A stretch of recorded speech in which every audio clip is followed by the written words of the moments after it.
Hi Ma, I'm here to teach you how to make sepals for your roses. So, muna gagawa tayo ng magic ring.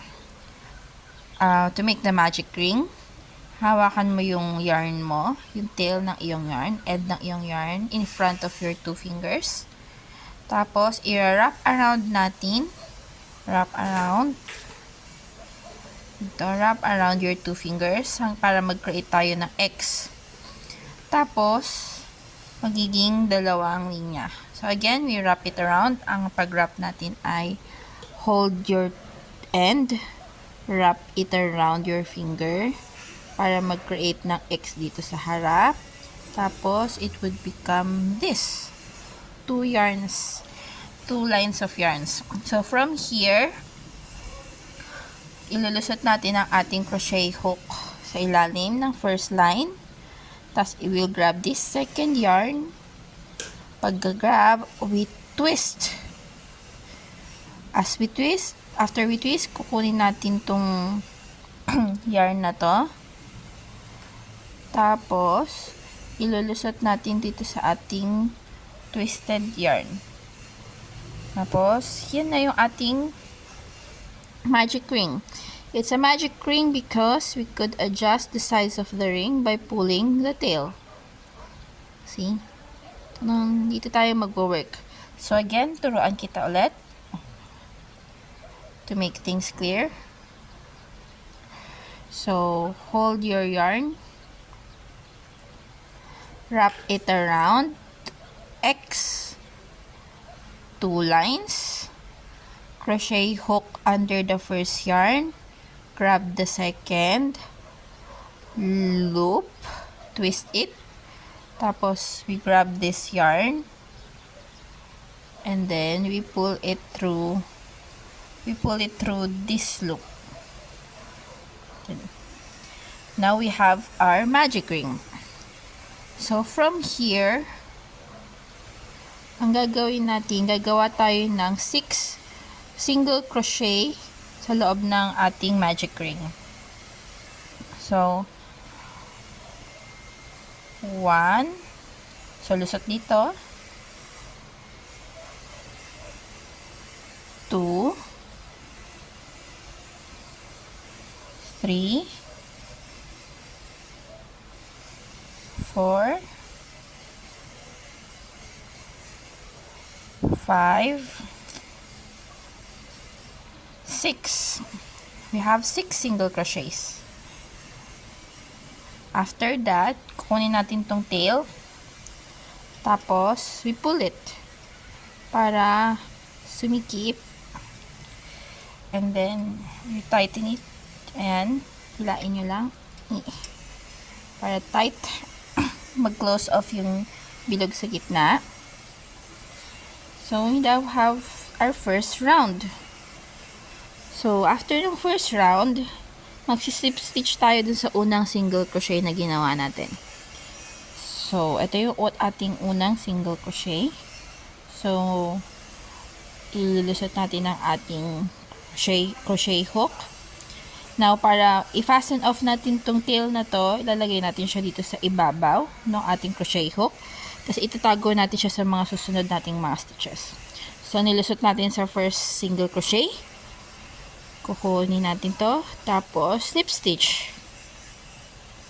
So, after that, magko-crochet tayo ng 6 na chains. So, 1, 2, 3, 4, 5, 6. So, from here, gagawa tayo ng picot stitch or ang picot stitch para maging mas pointed yung itsura ng dulo ng ating sepal. Para gawin yon, we'll count 3 stitches from the chain. 3 chains from the hook pala, sorry. So, 1, 2, 3. So, dito sa pangatlo, magsislip stitch tayo. Lulusot natin yung ating hook. Grab the yarn. Tapos, pull through the yarn. Through the loop na nasa yarn. So, yan na yung ating picot stitch. So, So, sa susunod na dalawang stitches, magsi-single crochet tayo. So, 1, 2. Now, dito sa last chain natin ay magka-half double crochet tayo. So, yarn over. Lusot tayo sa ating last chain. Grab the yarn. Yarn over. Tapos, pull through the 3 loops. After that, magsi-slip stitch tayo into the, ayun yung first sepal natin. Magsi-slip stitch tayo to the next chain. Next single crochet. Tapos, again, yung ating tail sa ibabaw ng hook para matatago natin siya. So, slip stitch.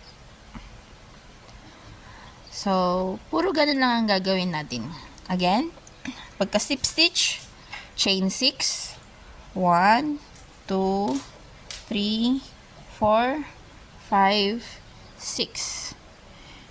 Pagkatapos nyan, slip stitch tayo sa third chain from the hook. So, 1, 2, 3, slip stitch. Oops, wait lang. 1, 2, 3, slip stitch.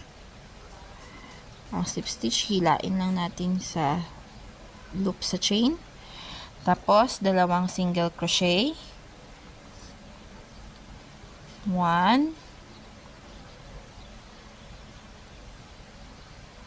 2, tapos half double crochet, yarn over, grab the yarn, tapos pull through the 3 loops. Yan na yung second sepal. Tapos again, slip stitch sa sunod na chain. Tapos tago yung tail, slip stitch. Yan. Tapos 6 ulit na chain. 1, 2, 3, 4, 5, 6. Slip stitch sa pangatlong chain. Dalawang single crochet.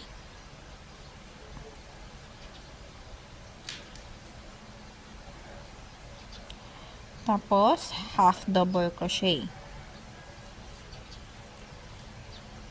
So, ayan na yung ating tatlong sepals. So, slip stitch tayo sa sunod. So, tuloy mo lang yung ganong pattern for the next, for 3 more sepals na kailangan natin. So, I'll finish it. 1, 2, 3, 4, 5, 6.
So, nagawa ko na ang aking pang-anim na sepal.